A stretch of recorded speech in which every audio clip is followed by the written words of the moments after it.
February is Heart Health Awareness Month. We've been having so many heart segments here on our 9 a.m. show. Heart disease remains one of the leading health concerns in our community. Today we're joined by Dr. Gandapour, an interventional cardiologist, and Dr. Baeza, a cardiovascular surgeon, to help us better understand your specialties and why every patient may need a different kind of specialist when it comes to heart health. Welcome to both of you. Thank you. Okay, so talk to us a little bit about each of your roles. We'll start with you, Dr. Baeza. So that's a good question because 10 years ago, I think it was a very separate field. However, we came much closer now.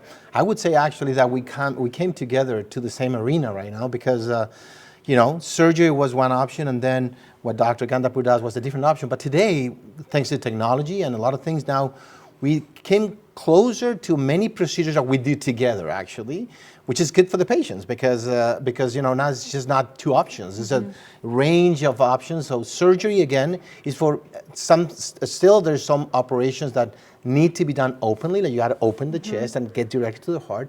But we had a lot of procedures that we used to do with open heart surgery. Now we do together with Dr. Gandapour without opening the chest. And Dr. Gandapour, why is this kind of partnership so important?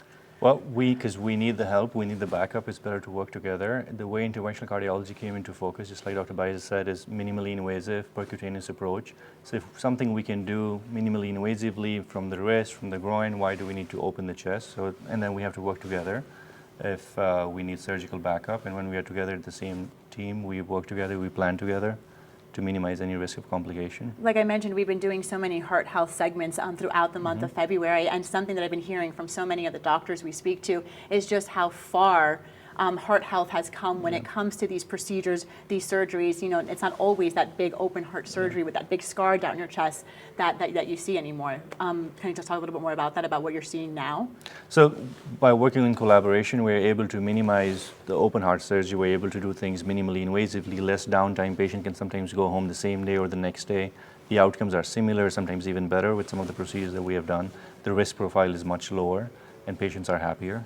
So that makes us happy. And Dr. Baeza, what kind of, you do a lot of bypass surgery, is that correct? Yes. What goes into something like that? Well, it's also a matter of, how bad is your disease? Because again, there's a wide range of needs. You can start from as simple as a pill, right? And all the way to open heart surgery. So when a patient needs a bypass, most of the time today is because, we have many coronary arteries, more than one actually, and many branches. So when there are many of them together, they're all diseased. Sometimes a bypass surgery is better because you solve all the problem at once. And also the long term, it's better for some of those patients, especially for those that are diabetic.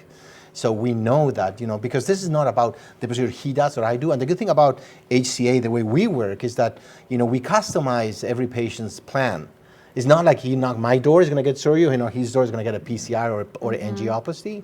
It's more of a collaboration. So bypass surgery is going to be something that we're going to discuss, the patient's going to know, and most of the time it's a finalized, kind of customized solution for that patient. Dr. Gandapour, we always hear a lot about knowing your numbers. That's so important when it comes to heart health.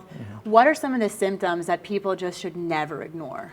First is chest pain. So never ignore chest pain. In men and women? Men and women, the same. And then the other sometimes we tend to overlook is syncope, which is passing out, loss of consciousness, because that could be so many things and so many grave things, and that's mostly the end symptom of something really bad.